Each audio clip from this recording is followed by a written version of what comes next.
So from high school to college, it's a very exciting time here in Central Illinois for college hoops. But let me just briefly talk about here where Bradley and Illinois State stand. And we'll start with the Bradley Braves here to start. When the schedule came out for conference schedule, what the Bradley Braves are currently in right now are what I consider the hardest part of their schedule. I always look for about a set of 4 to 6 games where I'm like, man, if they can come out 500 or maybe a game or two over 500 in this set, your season and how you feel about how the year's going is really going to flip on those 6 games. And Bradley is almost at the end of what I circled when the schedule came out. So in the last couple of weeks, this is all since the start of the new year. This first game was on January 1st, and then the last game will be Illinois State coming up this Saturday.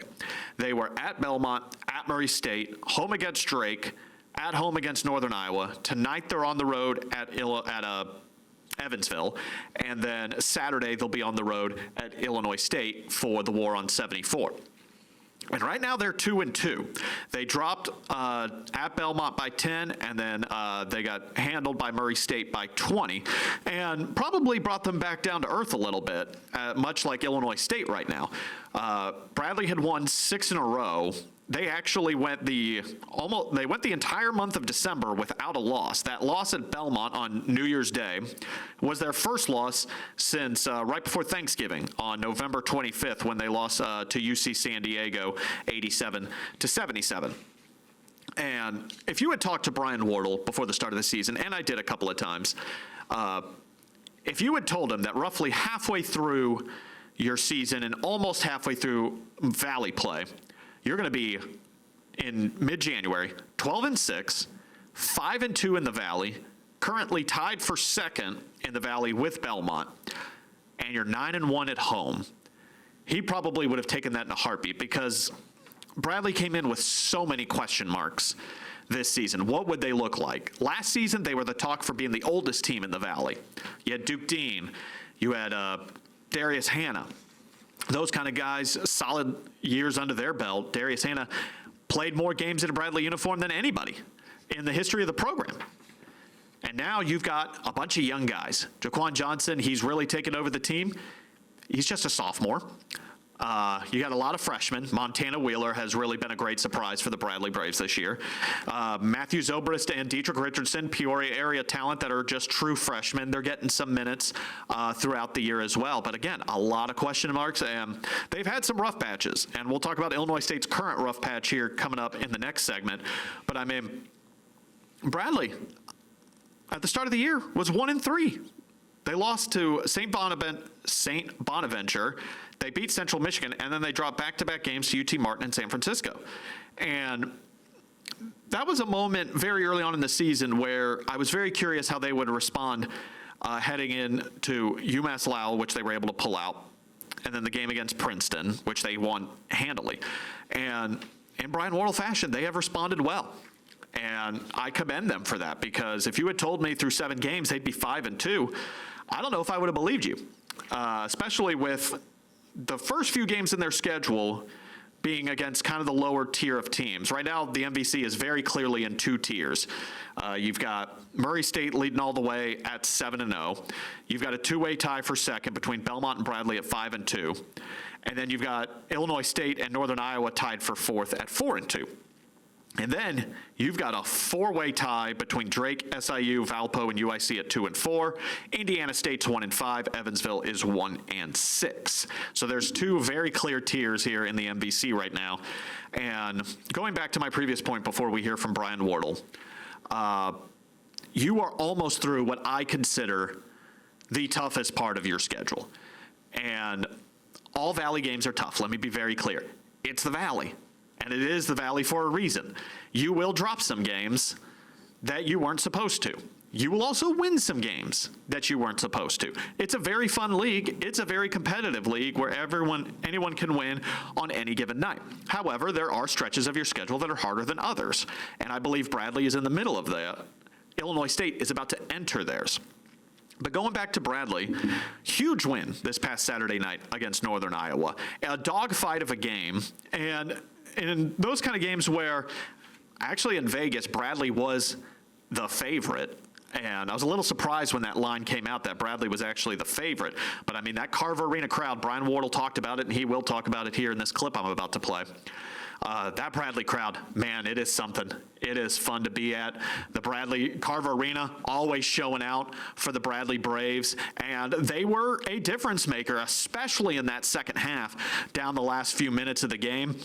Bradley defense got some big stops, hit some big shots from Jaquan Johnson and Corey Thomas, and that crowd carried them, and you could tell. And Northern Iowa, their head coach, he's been in the Valley a long time, and I'm sure he was telling his players, Carver Arena, guys, it's different. It is a very hard place to win. Just a couple of years ago, Bradley had the 2nd or 3rd longest active home winning streak in the country. It's a tough place to play for a reason.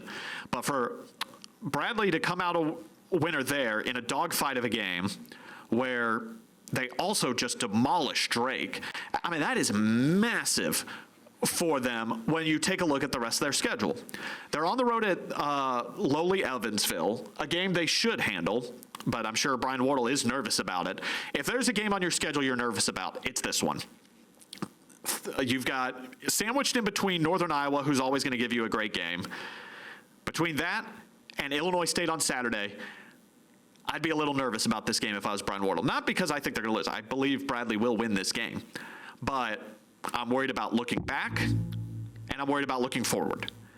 But I believe if they can get through this game this Saturday and come out of that stretch, like I said, at Belmont, at Murray State, home against Drake and Northern Iowa, and then on the road at Evansville and Illinois State. If you can come out of that 4-2, if you're the Bradley Braves, that is a huge boost for you for the rest of their season, because you do get into a somewhat lighter part of your schedule once you get past the Illinois State game. You're at home against Indiana State and UIC. You go to Drake, and then you're back home against Valpo. I mean, those are all winnable games for sure. And then you've got Northern Iowa on the road, and then you're at home against Belmont. A very tough 2-game stretch back to back. But I mean, we're looking at potentially the Bradley Braves being maybe 8-3. 9-2 in the Valley. Bradley fans certainly would have taken that when the season started. I certainly would have. But, I mean, Jaquan Johnson took over the game late in it. Brian Wardle's going to talk about 6 minutes left in the game. He told Jaquan Johnson to go make plays. And Jaquan Johnson, after the game, said, this is my team. And Brian Wardle agrees with it. It is Kwani's team. I mean, and he's had a great year. He's averaging 17 points a game. 4 rebounds to go along with several assists. I can't quite find it here on the stat line how many assists he's averaging, but he's got 61 assists on the year, by far most on the team. The only one who's even close is Montana Wheeler with 57. Only one other player has more than 30, so those two guys are dishing out dimes all day long. But look at this, he's also got 57 steals on the year. Only one player has more than 15, and he's got 57. This is Jaquan Johnson's team, and what I'm hoping to see out of him just in a few hours, if you're watching this later, is to go on the road to Evansville, leave absolutely no doubt, and come in with all the confidence before you head to Illinois State on Saturday. So Brian Wall is going to talk about that Northern Iowa game, how it was a dogfight, the crowd. He's also going to talk about Jaquan Johnson here, and just kind of talk about the state of the team here as we near the halfway point of conference play.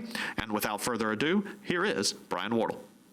No, not in shock at all. I mean, we fully, both their program expected to win, we expect to win. I mean, that's what you prepare for. But just a good old Missouri Valley basketball game.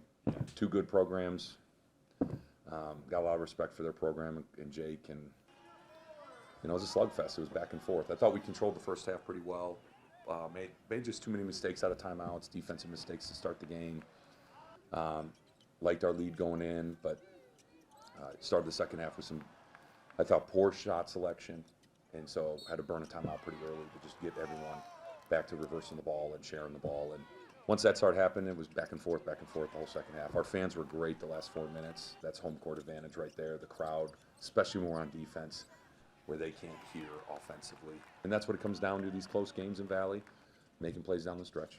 And we could play better. We made mistakes, and we got to tweak some stuff too as a program and staff just to make adjustments. But it was a game of adjustments. They changed their defenses probably 3-4 times on different ball, from drop to switch to aggressive to, you name it. They were changing and making adjustments, but that's an older team with a high IQ.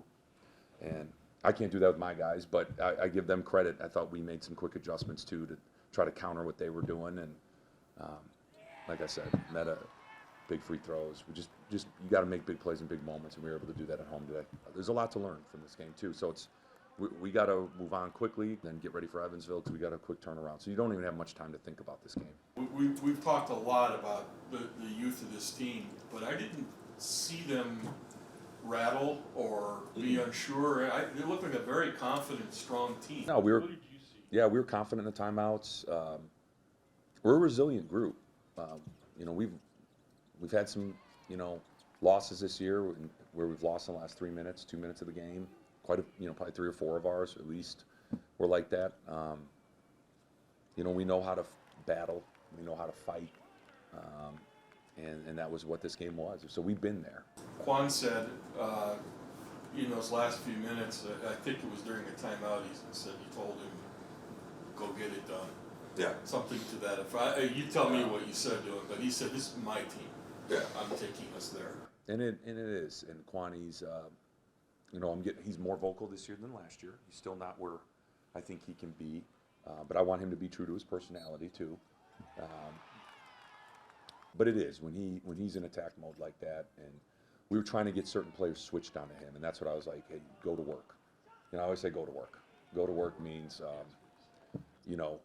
it's time to go make some plays, especially if we get a certain player on you, and he did that. Next play, so. I won't disclose all that information, Dave. But to play them again? Yes, we do. Yeah, and and to their credit, they had they got a guy out, number 11.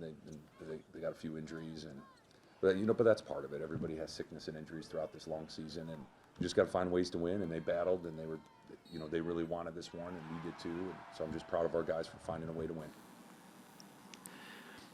And that's something about the Bradley Braves that has stayed with me through my now 4th season covering their team, is that they just seem to find ways to win those kind of games. And that Saturday game against Northern Iowa truly could have gone either way. It was a rock fight from the very beginning. I think in the first 5 minutes of the game, it was already 18-18. They were trading bucket after bucket after bucket, and then the team's defenses kind of got settled in there. Scoring kind of came to a halt during about the middle 8 of the game. But again, Bradley taking away 2 games from Drake and Northern Iowa. They should win against Evansville if they can take care of business there. And then you have got a heck of a matchup on Saturday on national television with Illinois State. Both of them will be wanting that game. Obviously, it's a rivalry game. You always want that game, and you want every game possible in the Valley. But, man, it'll be a heck of an atmosphere. I'll touch more on that here. In the second segment, we've touched on Bradley there, like 5-2, 12-6. I'd feel very comfortable right now as a Bradley Braves fan where they are almost halfway through conference play. We'll take a quick break, and we'll touch on where the Redbirds stand coming up next on Sideline Stories. Stay with us.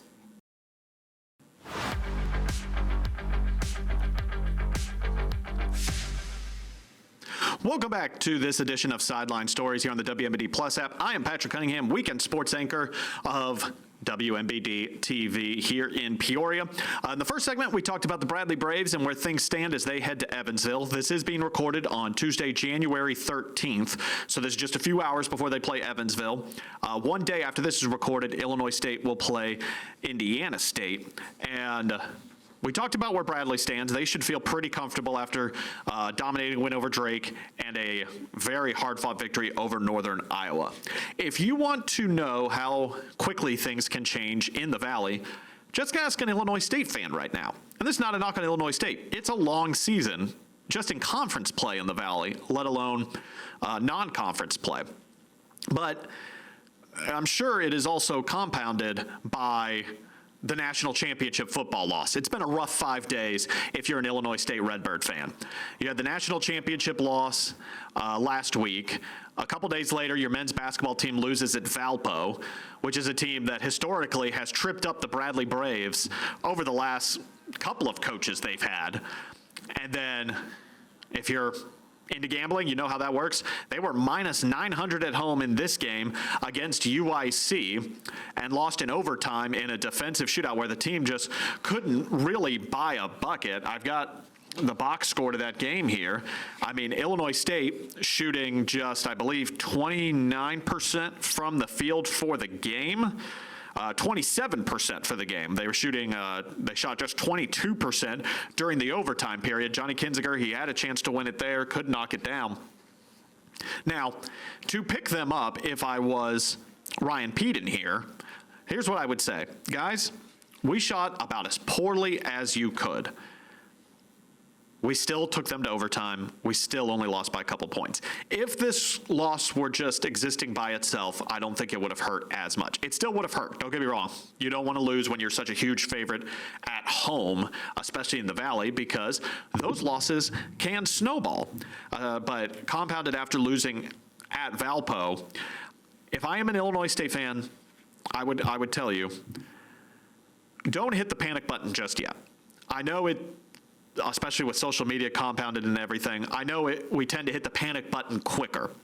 You are going to drop some games you shouldn't in the Valley. You are going to win some games you shouldn't in the Valley. It's what happens. It is an absolute roller coaster of a season. Now, keep in mind with the loss of Missouri State, it's actually the first 5 teams that receive a bye for the tournament this year. And I know, Illinois State, you want the 1 seed or the 2 seed. You came in as league favorites. You want to rise to those expectations. And certainly they are capable of doing that. They have their chances. They have a couple of big games coming up. However, I would caution them if I were Ryan Peden as well, because the front half of their schedule for conference play is much lighter. It is about to get a lot harder. Here are their opening games. They have played 6 games in the Valley. They are 4-2. They were at Southern Illinois, at Indiana State, home against Indiana State, at Drake, home against Evansville, at Valpo, home against UIC. They dropped those last 2, UIC game in overtime.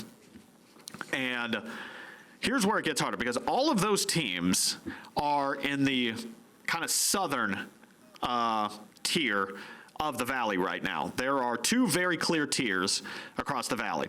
You've got Murray State, Belmont, Bradley, ISU, and by ISU I mean Illinois State, Northern Iowa. Those are your top 5 teams. Your bottom 6, who are all 2-4 or worse in the Valley: Drake, Southern Illinois, Valpo, UIC, Indiana State, and Evansville. So for the Redbirds there, you do not have a game yet against the upper echelon of the Valley. And your schedule's about to get a lot harder, which is why their game this Wednesday is so crucial for them at Indiana State, because after they face the Sycamores, you obviously have the I-74 rivalry this Saturday, which will be on national television. And look, you could turn this whole thing around, the whole, mood in Normal, Illinois, about the basketball team right now if you could beat Bradley. And I'm sure they do expect to beat Bradley. Why wouldn't they? Bradley, I'm sure, also expects to beat the Redbirds. But here's your schedule coming up for the Redbirds after Wednesday. Home against Bradley, home against Northern Iowa, at Belmont, at Murray State. That is a brutal 4-game stretch. And when the schedule came out, I talked about in the previous segment, I always look for a 4 to 6 game segment, especially in conference play, when the schedule comes out, and figure out, okay, this block of games is where we find out the most about this team. Bradley is in the midst of that right now. They're about 4 games into their 6-game stretch. For Illinois State, I have it as a 4-game stretch. And it's, again, the stretch I just listed. Bradley, Northern Iowa, at Belmont, at Murray State. You're going to find out a lot about that team here pretty quickly, and it's why Wednesday's game at Indiana State is so crucial for them. And it's a place they've won before. They went in there when Indiana State was ranked a couple of years ago and knocked them off when they had 2 of their 5 starters out. And I mean, the Redbirds had 2 of their 5 starters out. So none of this is going to be intimidating to this team or to Ryan Peden. And it's, again, why I wouldn't hit the panic button just yet. You've dropped 2 games you shouldn't have, and it feels like it's snowballing. You have a chance to get it back here over the next few days. You have the game against Indiana State. You have a chance against your arch rival in Bradley on Saturday and on national television to do it. You just need your guys to settle in here. The defense is doing just fine. Despite having absolutely no help from their offense and Illinois State holding UIC to 51 points, you still took them to overtime while shooting 25% in the first half and only 30% in the second half. Shot 27% for the game. You shot 22% from 3. Despite all of that, you still made it to overtime. Now, is this going to help ease the pain of that loss? No, I don't expect it to. However, it should also show that you have plenty of time to make up for it. Not a lot. If they drop this game to Indiana State on Wednesday, you're going to have some people panicking. But I believe in Ryan Peden as a head coach. He's done a great job turning that program around. I also believe in Brian Wardle as well, for Bradley fans, if you want to accuse us of favoritism here. Not only am I not from Central Illinois, I'm not even from the Midwest. I have no dog in these fights. But what you can't have is all of your leaders just going flat out cold. Johnny Kinziger was 2 of 14 in that game, 1 of 9 from 3. Skunberg was 1 of 8 from 3, 2 of 12 from the field. And that's just something that you can't really have happen. Chase Walker, 0 for 6 from the field. Now, he was 7 of 8 from the free throw line, and it was good to see that he improved on his free throw shooting, which he did struggle with last season. But you can't have your 2 leaders of your team in that game go a combined, I'm trying to do math here, I've never been very good at it, combined 2 and 20 from the field. Now, you could see a positive and a negative with that. Chase Walker, 0 of 6. Johnny Kinziger, 2 of 14. Shooting less than 30% from the field, you still made it to overtime. Your defense is going to help you win. Their defense has been incredible this year. They're only giving up about, I think, 64, 65 points a game over the course of their season. However, they're going to need their offense to turn it up here. And Wednesday is a perfect opportunity to do that before you head into the toughest part of your schedule. Again, I'll let Ryan Peden speak on it more. Obviously, in a much more sour mood than we heard Brian Wardle in the first part after their interview following the win over against Northern Iowa. But there are positives to look throughout all of this. So again, I guess, as I've said, the theme of this segment, don't panic if you're Illinois State. And here is Ryan Peden after that loss against UIC, talking about the state of the team and where they need to go from here as they head near the halfway point of conference play. That's what you get every night here in this league, I thought over the course of 40 minutes, I thought we allowed our offense to dictate our spirit, and normally when you do that in a game of basketball, it bites you, and I thought we were very uncharacteristic tonight with our spirit. Bottom line, we got to be better. Just got to be better. Got to finish better. It was a hard-fought game. It was a grind. It was a rock fight in a lot of ways. But some of the shots we were able to manufacture were good enough, and we got to finish them. And we got to finish them off. And in games like this, 4 or 5 missed layups or shots around the rim or wide open threes, just 1 or 2 can make all the difference in the result. So, give them credit. Some of the feedback that, here we received in the last 2 games is, the profile of these teams, the last 2 is different in some ways, but in some ways very, very similar too. They've got bruising 4s and 5s, and I think we got to be better. I think we got to be better. They outscored us tonight in the paint pretty significantly, and that's odd. It's different for this team. Something we take pride in.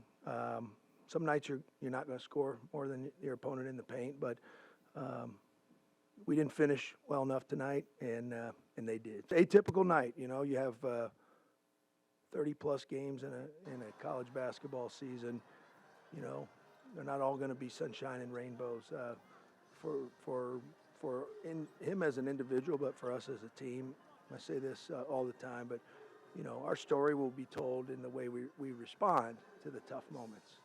All teams can go through tough moments. All teams do. These last 2 games have taught us and have told us we got to grow in some certain areas, and I know we can do it. Yeah, I know we can do it. I believe in this team, even on their darkest day. I believe in this team, and this is part of the journey here. Our defense gave us a shot, even on a if you look at some of these numbers tonight, starters or guys off the bench, 27% from the field for our team for the game. You have a tough time. I'm not telling you anything you don't know, but you're going to have a tough time beating anybody shooting 27%. So our defense was good enough. It held us in there in a real rock fight. And we got to be able to win games like that when the offense isn't all sunshine and rainbows. We got to have the fortitude, the leadership, the maturity, and I'll just keep it at that. But we got to have those qualities in these moments, and tonight we didn't. Again, that's Coach Ryan Peden following their overtime loss to UIC. And the 2 big things I took away from that is we have to be able to step up when our offense isn't sunshine and rainbows, which it certainly has not been over the past 5 days. Again, they've got the opportunity on Wednesday against Indiana State to correct that before welcoming in the Bradley Braves for the war on 74. There are tough moments and rough stretches to every part of a schedule. Bradley's was very early in the first 4 games, starting 1-3, and since then have played spectacularly. Believe they're 12-6 right now. So they started 1-3. They've been 12-3 since then, 11-3 since then. This is capable to be turned around. Again, long season, but they need to turn it around as they now head after Wednesday into the toughest part of their schedule, in my opinion, in which they're going to need to go at least 2-2, if not 3-1, to really hope for a top seed in the Valley. Right now, they are currently tied for 4th in the Valley.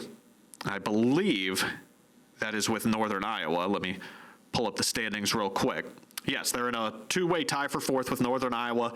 Belmont and Bradley are both 5-2. They're tied for 2nd, and Murray State at 7-0 is comfortably in 1st place.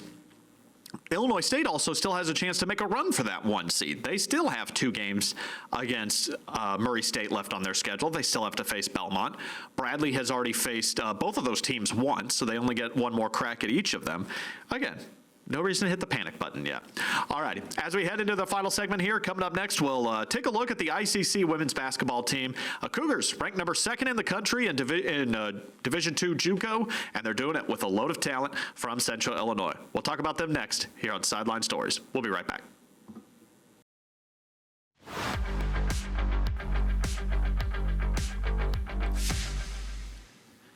Welcome back to Sideline Stories. I am Patrick Cunningham, weekend sports anchor here at WMBD. Welcome to the WMBD Plus app. We've talked about Illinois State and Bradley men's basketball. Now what we're going to talk about is the ICC women's basketball team. This is a fun group of young women who are just absolutely rolling through their schedule. They started 14-1. I came to do a story with them this past week. They dropped their last couple of games to 14-3, but they're currently ranked number 2 in the country. They've been a fun group of ladies to cover so far this season. That is Lily Lukowiak right there. The two young ladies I really want to highlight are her, and she's about to score this bucket here. She is from Illini Bluffs, and then Addie Engel, young redhead young woman from Morton, there she is, number 23, have really been teaming up really nicely together. I did a story on their growing friendship. Even though Morton and Illini Bluffs are relatively geographically close to each other, those two really didn't know each other in high school because Morton and Illini Bluffs are incredibly different sized schools, and so they never really met. Lukowiak, she was on the state championship appearing team back in the 23-24 season for Illini Bluffs. Her and a group of 5 or 6 seniors really drove that team to the 1A state title game. They did fall in that game, but she said it was a heck of a trip that she'll never forget. Addie Engel at Morton, of course, Morton High School known for their basketball prowess. And so what I'll let them discuss here shortly is their growing friendship and how they have kind of rebuilt ICC, trying to its former glory. They've got 6 or 7 national championships under their belt as a program. My first couple years here, it just felt like the Cougars couldn't get over the hump. They were a little bit above 500. They were pulling from local schools and just, again, felt like they couldn't get over the hump, but they certainly have in the last couple of years, led mostly by these 2 young women. So without further ado, here is their story. Winners in 12 of their last 14 and rising to a number 2 national ranking, the Cougars have been rolling. Their roster is comprised mostly with natives of the 309, including Illini Bluffs grad Lily Lukowiak and Morton alum Addie Engel. We're pretty good. I mean, there's a lot of great talent here. It's really good basketball. Playing at their own high school teams and then now being their teammates has just been the greatest joy. We have a lot of the best players from around Central Illinois, and it's just really fun to see how we can go and compete against the best of the players from other states. I had seen Addie around on Twitter and stuff, saw she was coming here, and then that bond just started instantly. With Lily and Addie going to much different sized high schools, their paths never really crossed until college, but they have since established a friendship that is both translated on and off the court. We like to play this game called Among Us on our bus rides. There's an imposter and you have to lie about it, and she is the worst liar ever. Lily is the imposter, and she just starts screaming at me it's Addie, and then they all believe her, and then they vote me out. It's not even me. It's all in good fun.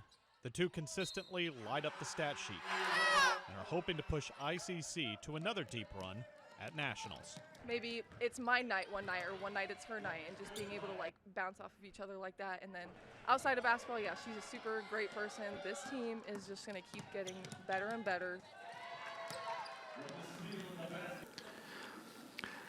Once again, thank you to Lily and Addie for taking the time to talk with me. Yes, they are a very fun group. They went to the Elite 8 last year at Nationals in JUCO, so hoping they can make another deep run this year as well. We'll be rooting for you the rest of the way. That'll wrap it up for this edition of Sideline Stories here on the WMBD Plus app. A lot to look forward to this week. Bradley plays later tonight. Again, this was recorded on Tuesday at Evansville. Illinois State on the road at Indiana State, and then they clash for the first time in the War on 74 this Saturday. 1 o'clock at CEFCU Arena. That game will be broadcast on ESPN2. Should be a fun one, and we'll have full coverage of it on our website, ciproud.com, and you can also check out the rest of our local stories there as well.